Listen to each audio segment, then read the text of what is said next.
मुझे खुशी इस बात की है कि बलदेव सिंह जी उठे और उन्होंने मुझसे कहा कि मुझे मदरसे की नज़्म सुननी है। मैंने बहुत तारीफ सुनी है, मुझे मदरसे की नज़्म सुनाओ। उनका हुक्म है तो मैं कैसे टाल सकता हूँ। मेरे बड़े हैं, मेरे बुजुर्ग हैं, और उन्होंने मदरसे की नज़्म की फरमाइश करी है तो मेरी जिम्मेदारी बन जाती है कि मैं पहले वही नज़्म सुनाऊं। मैं पढ़ूं? इजाजत है? एक बार ताली बजा करके आप हुक्म दें कि मैं वो नज़्म शुरू करूं। कि मिला हमेशा चाहत का पैगाम मदरसों से, जुड़िएगा आप सारे लोग। कि मिला हमेशा चाहत का पैगाम मदरसों से, मत जोड़ो तंगवाद का नाम मदरसों से, कोई इल्जाम मदरसों से, कोई इल्जाम मदरसों से। शंकर भाई बलदेव जी, मैं इलाहाबाद विश्वविद्यालय में हिंदी का विद्यार्थी हूँ। हिंदी का विद्यार्थी रहा हूँ, हिंदी लिटरेचर से पढ़ाई करी है मैंने। मदरसों में पढ़ाई का कोई सिलसिला नहीं रहा है कभी भी, लेकिन बड़े बुजुर्गों के कदमों में बैठ के जो वहां की सच्चाई मैंने देखी है, मैं इस देश का एक जिम्मेदार शहरी, इस देश का एक जिम्मेदार नागरिक नज़्म सुनाता हूँ और आपसे दुआएं मांगता हूँ साहब। कि मिला हमेशा चाहत का पैगाम मदरसों से, मत जोड़ो तंगवाद का नाम मदरसों से, कोई इल्जाम मदरसों से। कि यहाँ कुराने पाक की हर लम्हा है तिलावत होती, यहाँ कुराने पाक की हर लम्हा है तिलावत होती, जर्रे जर्रे में हमदर्दी और मोहब्बत होती, और मोहब्बत होती। सच बोल रहा हूँ, कभी नहीं हो सकता कत्ले आम मदरसों से, मत जोड़ो तंगवाद का नाम मदरसों से, कोई इल्जाम मदरसों से। शंकर भाई असलम साहब, इस नज़्म से जुड़ा महज एक आधे मिनट का वाकया बताता हूं। इस नज़्म ने मुझे कहां कहां पहुंचाया है। मैं सऊदी अरब गया था, मुशारे में उम्रा करने के लिए गया, मदीने गया और मस्जिद नबवी में टहल रहा था। एक एक मंजर अपनी आंखों में भरना चाहता था। वहां ऐसा मंजर होता है कि आप एक एक मंजर, एक एक लम्हा आंखों में भर लेना चाहते थे। मैं टहल रहा था, एकाएक मुझे लगा कि प्यास की शिद्दत है, आबे ज़मज़म पीना चाहिए। आबे ज़मज़म के बकेट रखे रहते हैं, जो उम्रा करने हज करने गए हैं वो दोस्त जानते हैं। ऐसे ऐसे बकेट रखे हैं, गिलास रखे हैं, आप आबे ज़मज़म निकालें और पिएं। मैंने देखा कि एक जगह एक साहब आबे ज़मज़म निकाल के दे रहे थे, लोग उनसे आबे ज़मज़म लेते थे और पी देते थे। मस्जिद नबवी का वाक़या बताता हूँ। मेरे लिए यश भारती पद्मश्री, पद्म भूषण या भारत रत्न से भी बड़ा अवार्ड है जो मैं आपको बताने चल रहा हूँ साहब। मुझे लगा कि मुझे आबे ज़मज़म पीना चाहिए। मैं भी कतार में बिल्कुल 2-3 लोगों के बाद मेरा नंबर था। मेरा नंबर आया, उन्होंने आबे ज़मज़म गिलास में निकाला और उठाया। मैं हल्का सा झुक के मैंने आबे ज़मज़म का गिलास पकड़ा। उनकी नजर मेरे चेहरे पर पड़ी और उन्होंने लम्हा भर मुझे देख के कहा कि इमरान प्रतापगढ़ी। शायद वो मेरी जिंदगी का सबसे खूबसूरत लम्हा था कि मस्जिद नबवी में कोई मुझसे पूछे कि इमरान प्रतापगढ़ी। मैं बिल्कुल, मेरे रोए खड़े हो गए, मैं बिल्कुल, मेरी आंखें नम थी उन लम्हों में। मैंने कहा जी।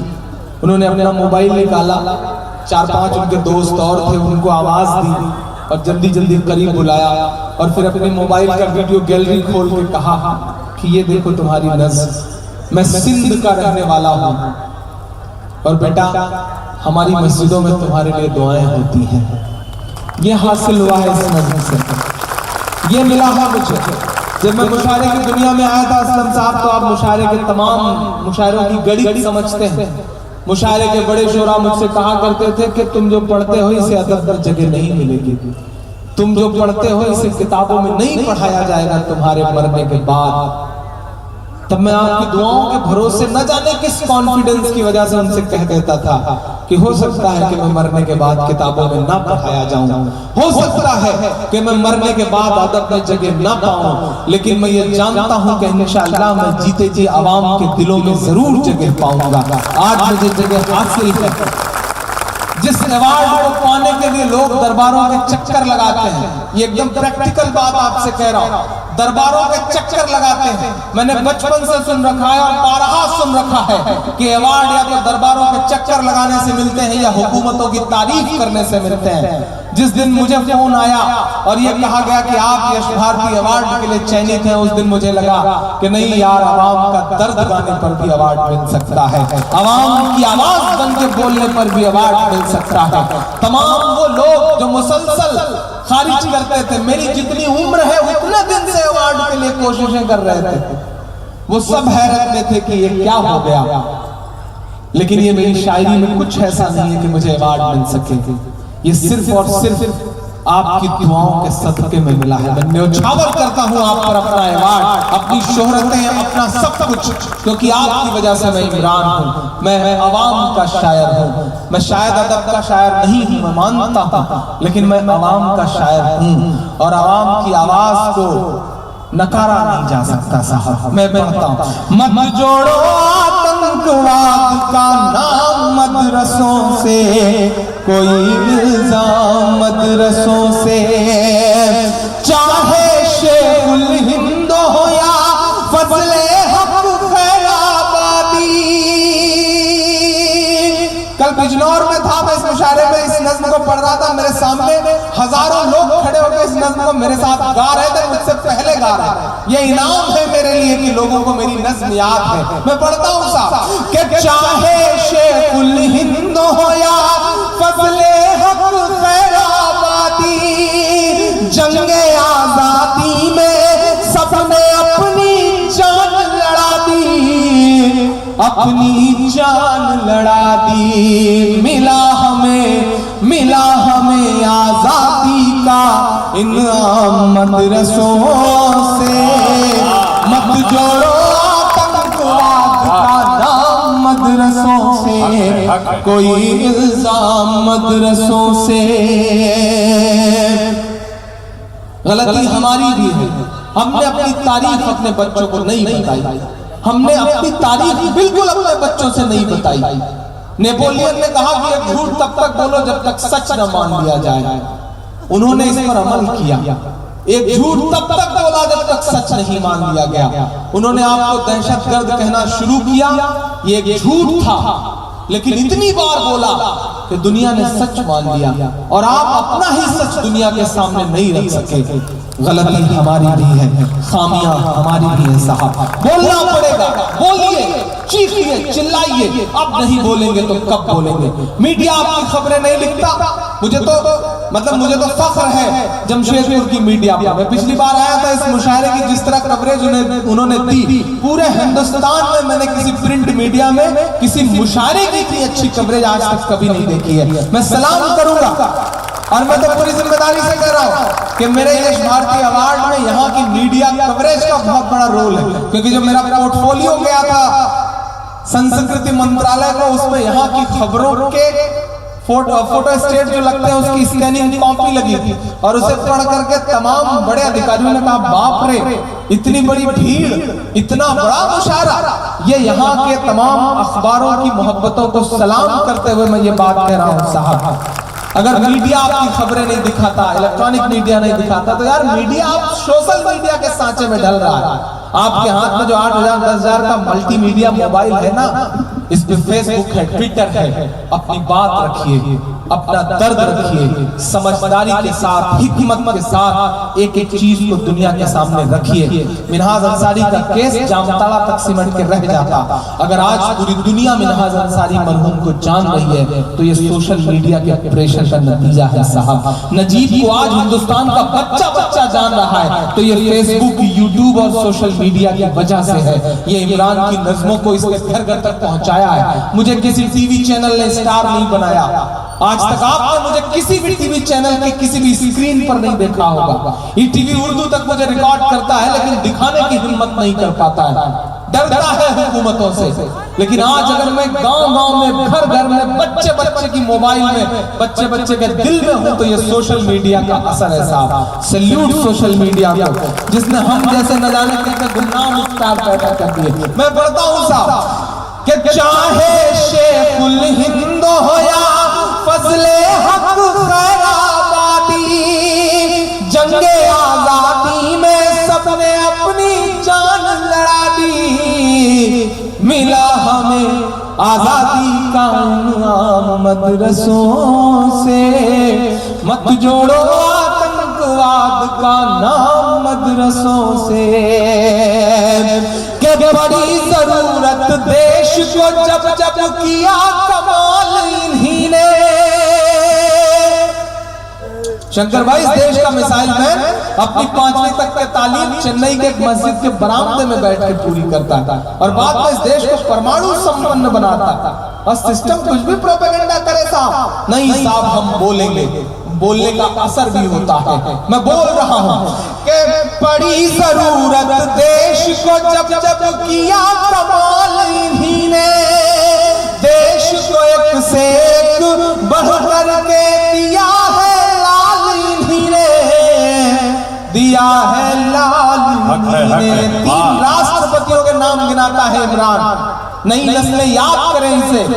और फिर कोई मदरसों के बारे में अंट बोले तो ये तीनों नाम उनके मुंह पर फेंक के मार देना कि निकले जाकिर फखरुद्दीन कलाम मदरसों से, मत जोड़ो आतंकवाद का नाम मदरसों से, कोई इल्जाम मदरसों से। आखिरी बंद से पहले का एक बंद पढ़ता हूं। 57 की जंग के बाद अंग्रेजों को लगा कि हिंदुस्तान पे हुकूमत बहुत मुश्किल है। हम लड़ रहे थे उस वक्त, हमसे छीनी गई थी हुकूमत। बहादुर शाह जफर के आखिरी वारिस थे हमसे छीनी गई थी हुकूमत, हम लड़ रहे थे। अंग्रेजों को लगा कि इनसे लड़ना बहुत मुश्किल है, हुकूमत करना बहुत मुश्किल है, मुसलमानों को मिटाना पड़ेगा वरना हिंदुस्तान पे हुकूमत मुश्किल है। मुसलमानों को मिटाना है तो कुरान मिटाओ, ये उनकी प्लानिंग थी। पश्चिमी उत्तर प्रदेश के तमाम इलाके इस बात के गवाह हैं। Doctor AP. भटनागर अपनी किताब में जिक्र करते हैं इसका कि एक साथ सैकड़ों उलेमा को फांसियां दी गई हैं और ये कहा गया कि इनकी लाशें तब तक मत उतरने देना जब तक आवाम के दिल से क्रांति और इंकलाब का भूत ना उतर जाए। इमरान एक बंद पड़ता है। अब तक जो कुछ कहा वो एक तरफ, ये एक बंद एक तरफ, क्योंकि इसे सुन के 12 मेरी अम्मी मुझसे कहती हैं कि मुझे बहुत पसंद है, ये मुझे बहुत पसंद है। यहाँ जो लोग खड़े हैं ईमान में हरारत पैदा हो दूसरे मिसरे पे तो उसे तालियों में बदल देना कि जंगे आजादी में फिरंगी लाख कुरान जलाए। ईमान में हरारत पैदा होगी, मैं जानता हूं। हल्की सी ठंड है लेकिन ठंड को भगा करके एक बार फिर से इस मुशायरे को मुशायरा बना दीजिएगा कि जंगे आजादी में फिरंगी लाख कुरान जलाए। जंगे आजादी में फिरंगी लाख कुरान जलाए। किसी भी हाफिज के दिल से एक हर्फ मिटा ना पाए।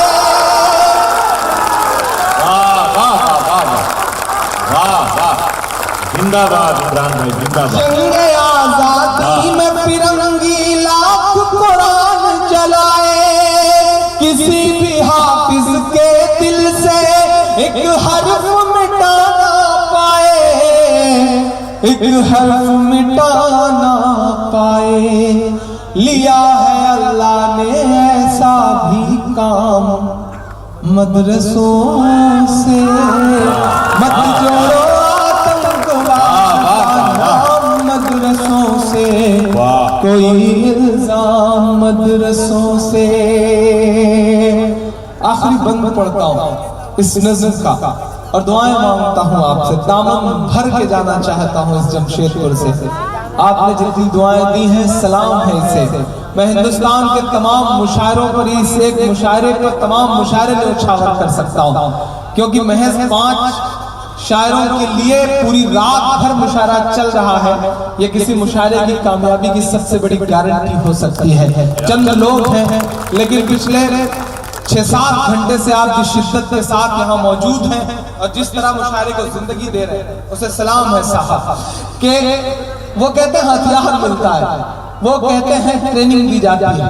अच्छा, पीछे मेरी तस्वीर लगी, अभी एक बार की मेरी नजर पड़ी तो मैं एक दिन एक तस्वीर देख रहा था, मैं बैठा था शंकर भाई और पीछे बड़ी सी मेरी तस्वीर थी, तो मुझे लगा कि अगर इतनी कम उम्र में आपको अपनी ही तस्वीर के साए में बैठना पड़े तो शायद आप सही ट्रैक पर हैं, शायद आप सही कर रहे हैं, शायद खुदा की कुछ खास नेमत है आपके ऊपर। शुक्र अदा करता हूँ अल्लाह का, इसने गांव से निकाल करके गांव के एक मासूम से बच्चे को, जिसे हाई स्कूल तक सही से खड़ी हिंदी बोलने में भी पैर कांपते थे, उस एक बच्चे की आवाज में ऐसा असर दिया कि आज वो बोलता है तो दुनिया सुनती है।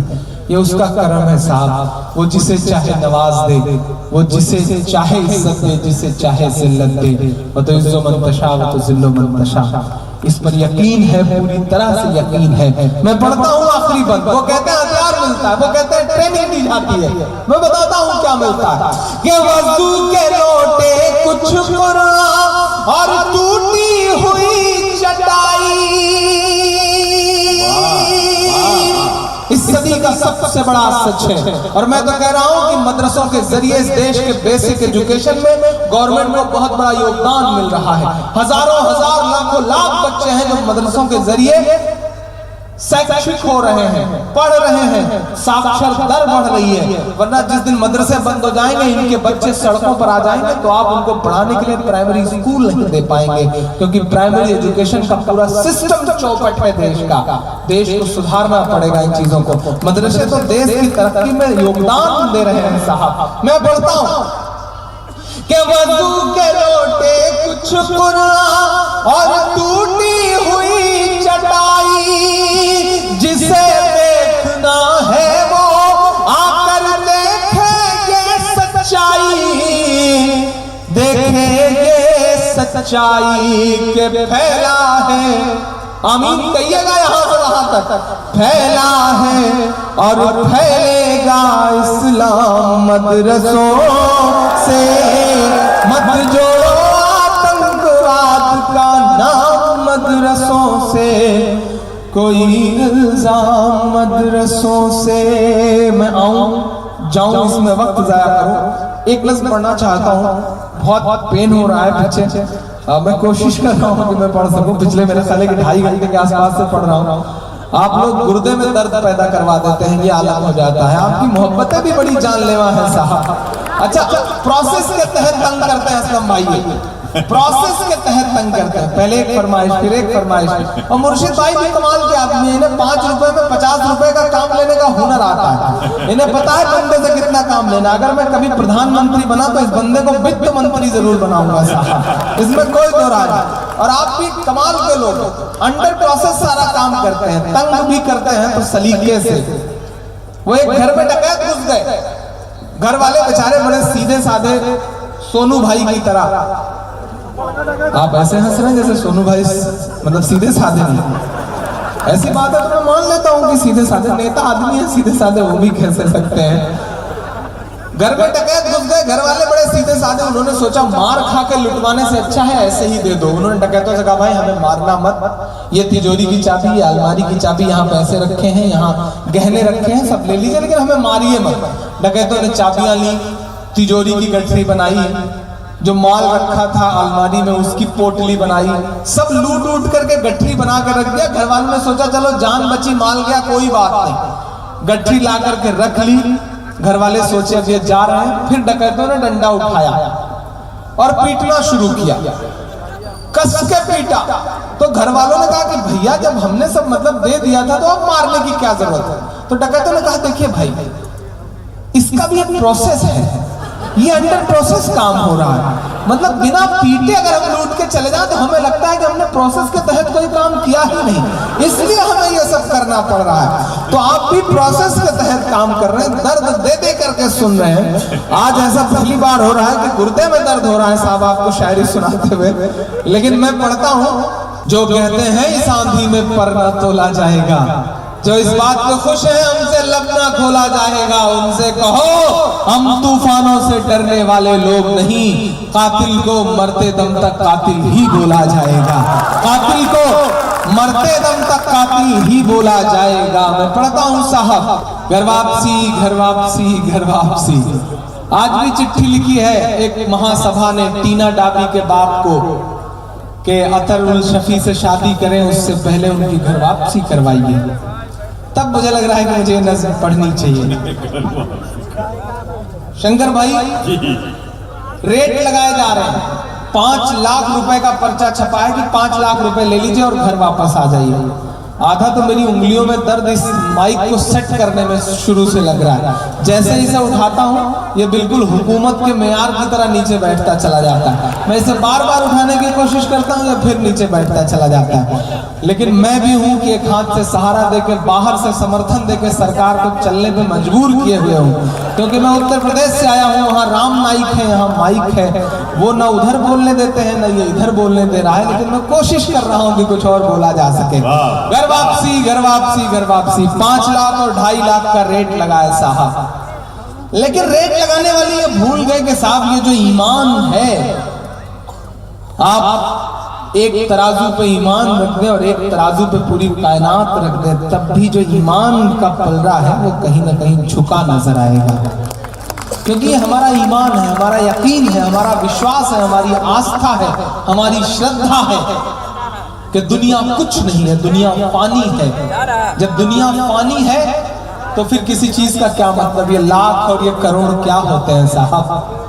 आप घर वापसी चिल्ला रहे हैं, आप रेट लगा रहे हैं 5 लाख, लेकिन आप भूल जाते हैं कि दुनिया की सुपर पावर कंट्री में एक सुपर पावर माहौल में एक शख्स हुआ करता था। अल्लाह ने उसके पैरों में ऐसे थिरकन में ऐसा जादू दिया था शंकर भाई कि जब उसके पैर थिरकते थे तो दुनिया अरबों डॉलर लुटा दिया करती थी। लेकिन उसे कहीं सुकून नहीं मिला तो उसने अपने चचेरे भाई से कहा कि मुझे सुकून की तलाश है। चचेरे भाई ने कहा सुकून चाहते हो तो कुरान पढ़ो। उस शख्स ने कुरान पढ़ी और उसके बाद वो इस्लाम में दाखिल हुआ। उस शख्स का नाम था माइकल जैक्सन। कुछ बात तो है मेरे इस्लाम में, कुछ बात तो है मेरे इस्लाम में कि महज 22 साल में मुक्केबाजी का वर्ल्ड चैंपियन बनने वाला शख्स अपनी तमाम शोहरतों को एक किनारे रख करके मोहम्मद अली हो जाता है। कुछ बात तो है मेरे इस्लाम में, कुछ बात तो है मेरे इस्लाम में कि नफरतों की कितनी भी आंधियां चलाई जाए, यूसुफ यूहाना कब मोहम्मद यूसुफ हो जाता है दुनिया समझ ही नहीं पाती है। कुछ बात तो है मेरे इस्लाम में, कुछ बात तो है मेरे इस्लाम में कि जिस मुक्केबाज के खौफ से दुनिया कांपती थी साहब, माइक टायसन, वो पिछले साल एहराम पहन करके काबे का तवाफ करता हुआ नजर आता है। कुछ बात तो है मेरे इस्लाम में। और आप रेट लगा रहे हैं 5 लाख का और 2.5 लाख का। नहीं साहब, कह रहा हूं मैं ये नाप कर तोल कर, अपने ईमान की आवाज पर बोल कर, अपने ईमान की आवाज पर बोल कर, ख्वाब घर वापसी का जो बुनते हैं वो। मैं बहुत दुश्वारी में पढ़ रहा हूँ। मैं आया तो मुझे बुखार था, मैं थका हुआ था, मैं मुसलसल पिछली 16 रातों से घर नहीं जा पाया हूँ, जाग रहा हूँ, मुशायरे पढ़ रहा हूँ, सफर कर रहा हूँ, लेकिन आपकी तालियों ने मेरी थकन उतार दी, मेरा बुखार उतार दिया। और आप ऐसे लोग हैं जो अच्छों का बुखार उतार देते हैं, ये मैं जानता हूँ जमशेदपुर वालों, लेकिन आपकी मोहब्बत वाली तालियों ने मेरा बुखार उतारा है। अब थोड़ा सा आप पे ठंड का असर हुआ और मुझ पर दर्द का। अब आप अपनी ठंड भगाने वाली ताली बजाएं और मेरा दर्द भगाने वाली। मैं पढ़ता हूँ साहब, कह रहा हूँ मैं ये नाप कर तोल कर, अपने ईमान की आवाज पर बोल कर, ख्वाब घर वापसी का जो बुनते हैं वो, मेरी धड़कन सुने कान को खोल कर, हम मोहम्मद के इस्लाम की शान पर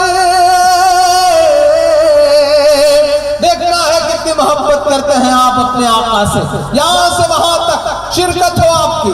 हम मोहम्मद के इस्लाम की शान पर कल भी कुर्बान थे, अब भी कुर्बान है।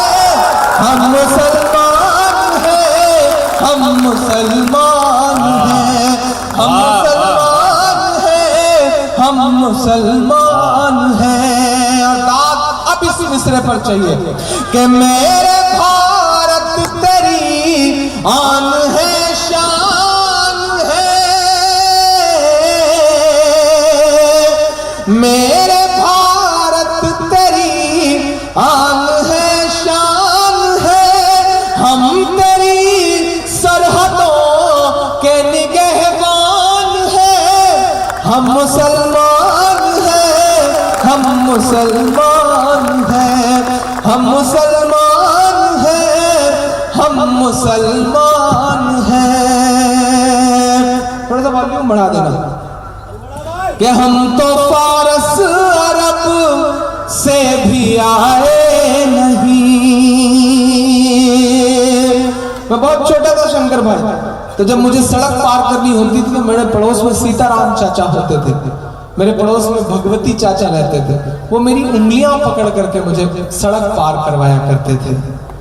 आज उस माहौल में थोड़ी ठंडक सी दिखाई पड़ती है। आज मैं अपनी ठीक ठाक सी गाड़ी में बैठ के उसी मोहल्ले से गुजरता हूं तो चेहरों पे जो मेरी उंगलियां पकड़ करके मुझे सड़क पार करवाया करते थे, उन चेहरों पे वो मोहब्बत नजर नहीं आती। कौन है जो माहौल में जहर घोल गया है? कौन है जिसने मोहब्बतों के ताने बाने को खत्म किया है? मैं पढ़ता हूं साहब कि हम तो फारस अरब से भी आए नहीं, तेरे अपने हम तो पराए नहीं। तेरे अपने हम तो पराए नहीं। इस तरह से सितम हम पे ढाए गए, इस तरह से सितम हम पे ढाए गए। मुद्दतें हो गई मुस्कुराए नहीं, मुद्दतें हो गई मुस्कुराए नहीं। कि मेरे पुरखों की जागीरदारी है ये।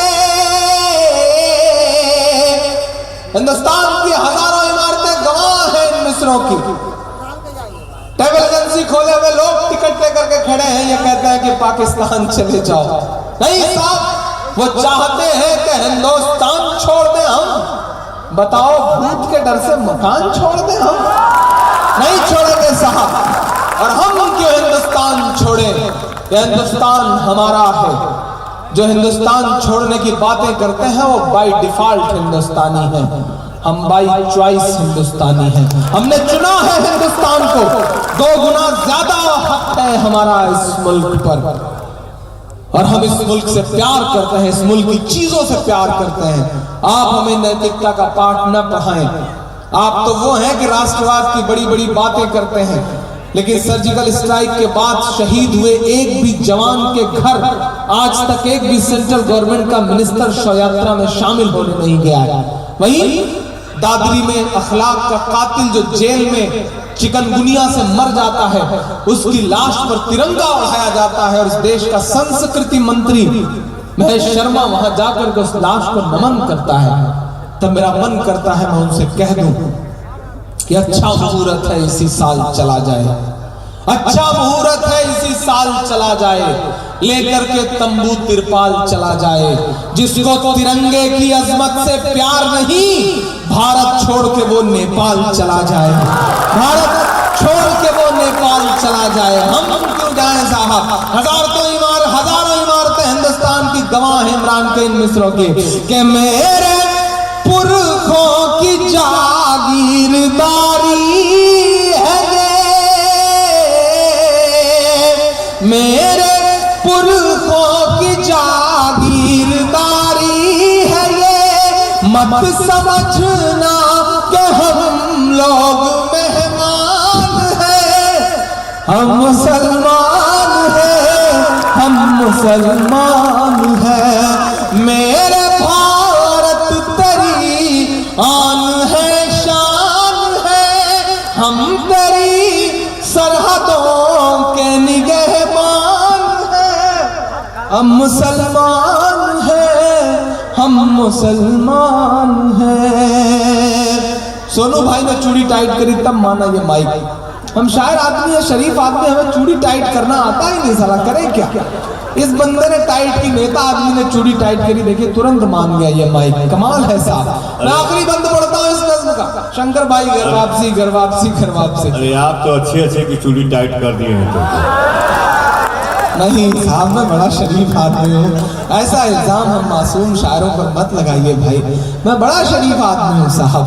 मैं तो बस अपने दिल का दर्द गा रहा हूँ। अब किसी को चुभ रहा है तो क्या कर सकता हूँ, इसका कोई इलाज भी तो नहीं। हम अपना दर्द तो गाएंगे, इसकी इजाजत हमें इस देश का संविधान देता है। सल्यूट बाबा साहब भीमराव अम्बेडकर को, जिन्होंने एक ऐसा संविधान लिखा कि जो आम आदमी को उसका दर्द गाने की इजाजत देता है, बोलने की आजादी देता है। वो अलग बात है कि सत्ता में बैठे हुए लोग उस संविधान का मजाक बनाए हुए हैं। मैं आखिरी बंद पढ़ता हूँ। घर वापसी, घर वापसी, घर वापसी। अभियान बहुत अच्छा है, बहुत अच्छा अभियान, लेकिन अगर मेरी बात पे अमल करके 2 नामों की घर वापसी करवा ले तब ज्यादा अच्छा है। मैं नाम गिनाता हूँ साहब। तमाम स्वामियों, तमाम योगियों, तमाम प्राचियों के नाम है मेरे ये मिस्र के। सब पे लागू न ये बेबसी कीजिए, सब पे क्या भैया इतने गौर से पहली बार जिंदगी में किसी को मुशारा सुनते देख रहा हूँ। सलाम इस बच्चे के लिए एक बार जोरदार ताली बजनी चाहिए भाई, कमाल है। रात के 3:15 बजे अम्मी अब्बू ने इस बच्चे को भेज के जो स्वतंत्रता दिवस मनाया है, उसके लिए एक बार और जोरदार ताली बजनी चाहिए। कमाल है इस बच्चे की मोहब्बत को। और असलम साहब, मैं पूरी जिम्मेदारी से कह रहा हूं कि हिंदुस्तान में उर्दू का मुस्तकबिल कभी खराब नहीं हो सकता। मैं हिंदी लिटरेचर का आदमी होकर के पूरी जमानत देता हूं कि उर्दू का मुस्तकबिल खराब नहीं हो सकता। रात के 3:15 बजे हजारों की तादाद में लोग बैठ करके उर्दू की मोहब्बत में मुशारा सुन रहे हैं। ये इस बात का सबूत है कि उर्दू को मिटाने की कितनी भी साजिशें की जाए, उर्दू कभी खत्म नहीं हो सकती है। सलाम आपकी सोच को साहब। और दुनिया की किसी भी जुबान में ये ताकत नहीं है। ये ताकत सिर्फ हिंदी और उर्दू को नसीब है। वो हिंदी का कवि सम्मेलन हो या उर्दू का मुशायरा हो, और किसी जुबान में आप कवि सम्मेलन और मुशायरे का जिक्र नहीं सुनेंगे। ये हिंदी और उर्दू की ताकत है कि रात में हजारों लोग बैठ करके पूरी रात कुर्बान करते हैं मुशायरे के नाम, कवि सम्मेलन के नाम। मैं बंद पढ़ता हूँ साहब कि सब पे लागू न ये बेबसी कीजिए। लड़का आज हिट हो गया, बहुत खुश है। इसने मुझे फूल दिया था तो मैंने भी सोचा कि इसे थोड़ी फूल देनी चाहिए। और मतलब बहुत प्यारा बच्चा है, अल्लाह इसे सलामत रखे। मैं पढ़ता हूँ कि सब पे लागू न ये बेबसी कीजिए। इस दौर के बच्चे इतने तेज हैं, इतने समझदार हैं कि आप तसव्वुर नहीं कर सकते। एक दिन इस टाइप के एक बच्चे के स्कूल से टीचर ने घर फोन किया उसके बाप को, कहा आपका बच्चा इतना शैतान है, इतना बदमाश है। तो बाप ने कहा हुआ क्या? बोले ऐसी जिंदा तस्वीर बनाता है, ऐसी जिंदा पेंटिंग बनाता है कि कमाल का हुनर है इसके हाथों में। आज इसने 100 का नोट बना दिया जमीन पर। अब मारा मारी है फुट कर की, मुझे लगा 100 का नोट है उठा लेना चाहिए। 100 का नोट उठाने में मेरे नाखून टूट गए। बाप ने कहा तुम्हारे तो खाली नाखून टूटे, मैं तो आईसीयू में एडमिट हूं। तो टीचर ने कहा अरे क्या हुआ? बोले इतना शैतान है कि कल रात उसने बिजली के मीटर पे कैटरीना कैफ की तस्वीर बना दी, चूमने के चक्कर में आईसीयू में आ गया हूं, करंट लग गया। ये बच्चे इतने समझदार हैं आज के इस दौर के साथ। मैं पढ़ता हूँ आखिरी बंदे इस नज़्म का कि सब पे लागू न ये बेबसी कीजिए, अपने घर की भी कुछ चौकसी कीजिए, अपने घर की भी कुछ चौकसी कीजिए। हो वो मुख्तार नकवी या हो शहनवाज,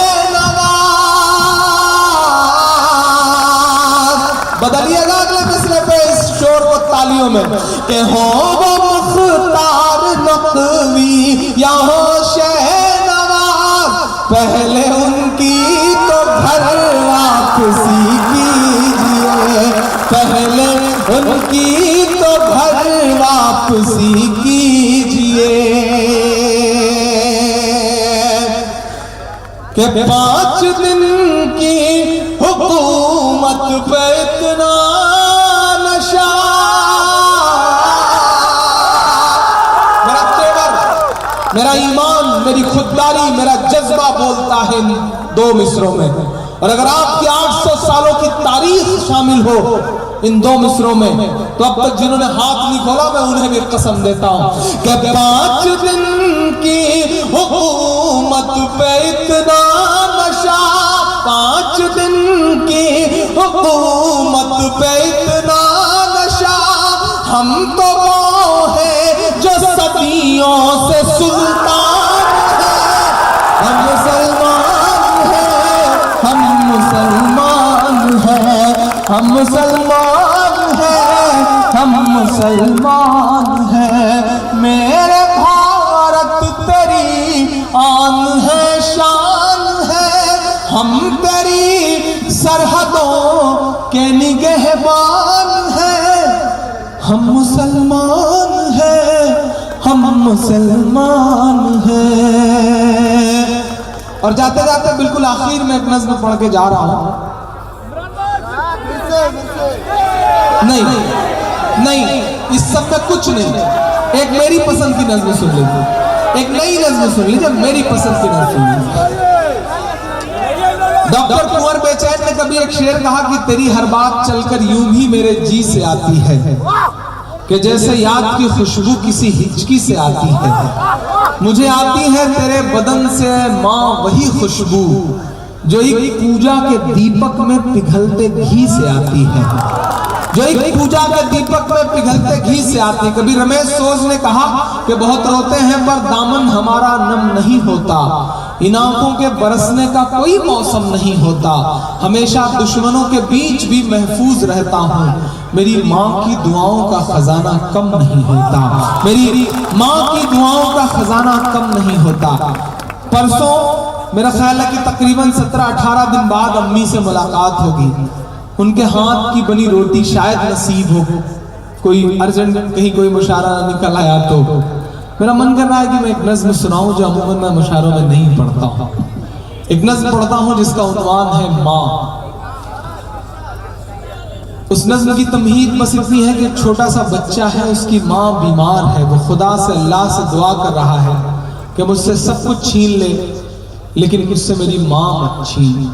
ये नज़्म मैंने तब कही जब मेरी अम्मी का ऑपरेशन हो रहा था, मैं ऑपरेशन थिएटर के बाहर बैठा मुसलसल रोए जा रहा था और ये नज़्म आंसुओं के साथ वजूद में आई थी। मैं पढ़ता हूँ साहब और आपसे दुआएं मांगता हूँ।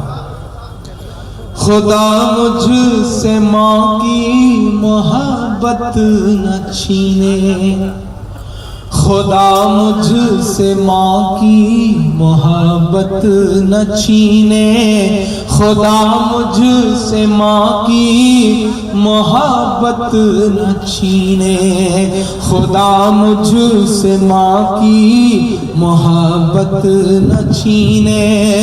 अगर छीनना है जहाँ छीन ले वो, ज़मीं छीन ले, आसमां छीन ले वो, मेरे सर की बस एक ये छत न छीने।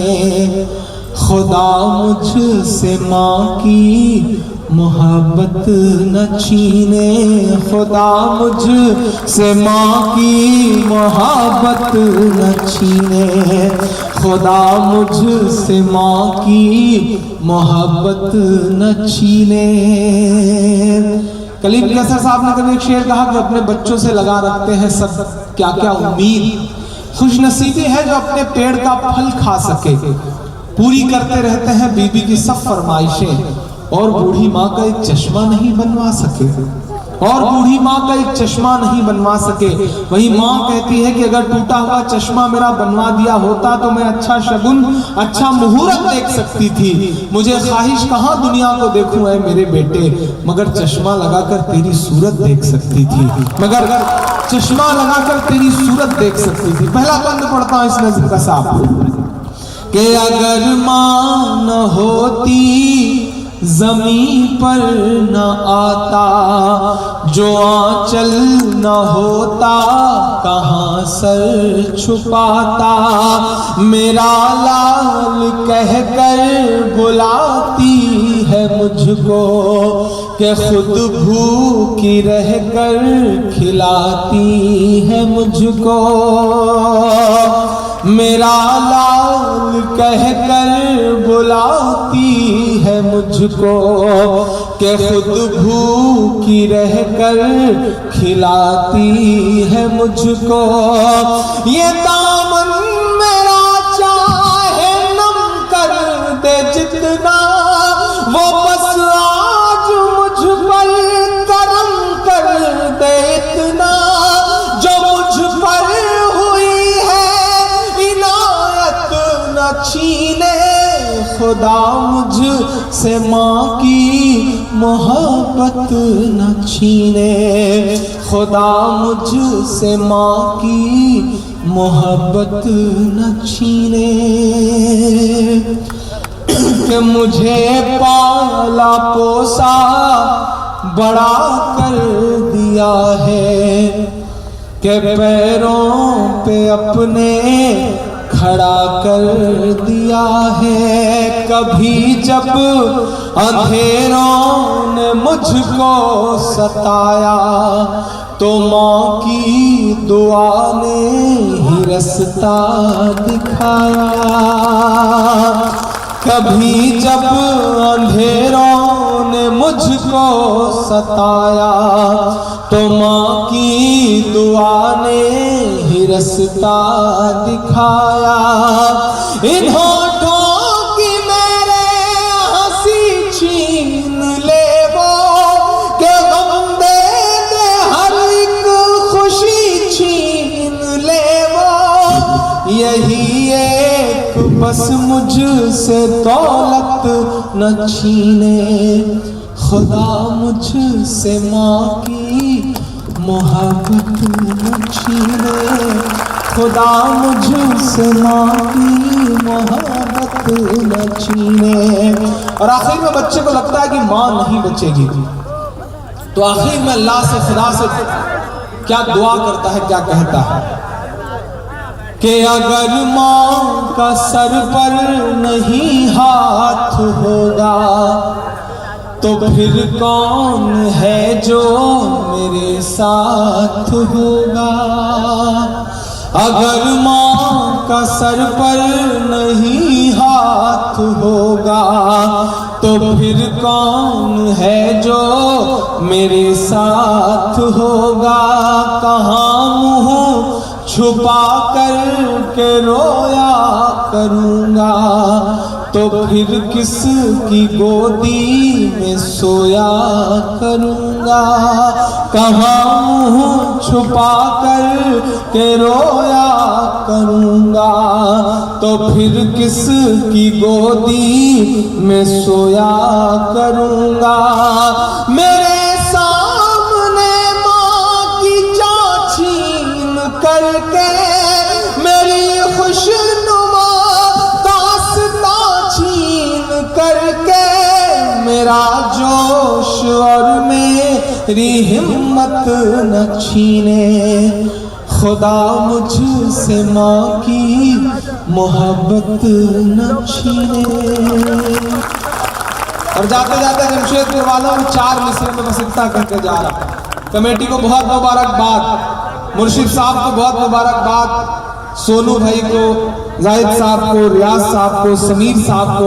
अगर आज का ये मुशायरा आपको यकीनन तारीखी लगा हो, तो मुझे लगता है कि एक बार कमेटी के लिए भी जोरदार ताली बजनी चाहिए, जिन्होंने इतनी मेहनत करके मुशायरा कराया। मैं अपने 2 साथियों का खुसूसी शुक्रिया अदा करूंगा। कोलकाता शिवपुर से मेरे बहुत प्यारे दोस्त शमीम अहमद साहब, जो बहुत बड़े सोशल एक्टिविस्ट हैं, और हर साल एजुकेशन को लेकर के, गरीबों को लेकर के बहुत बड़ा काम करते रहते हैं। आज आपने उन्हें सम्मानित किया, आपका बहुत शुक्रिया कि ऐसे लोगों को आप सामने ले आए। बेगूसराय बिहार से जहांगीर मेरा दोस्त आया है, आपने उसे सम्मानित किया, उसका शुक्रिया। जमशेदपुर वालों, बस इतना पढ़ के जा रहा हूं कि मेरी खुशबू संभाल कर रखना। हाँ, आप जहां खड़े हो सकते हैं, खड़े हो जाए, मैं खड़े होने पर भी सुना दूंगा। मैं तो किसी भी, मुझे तो पढ़ना है मैदान जंग में।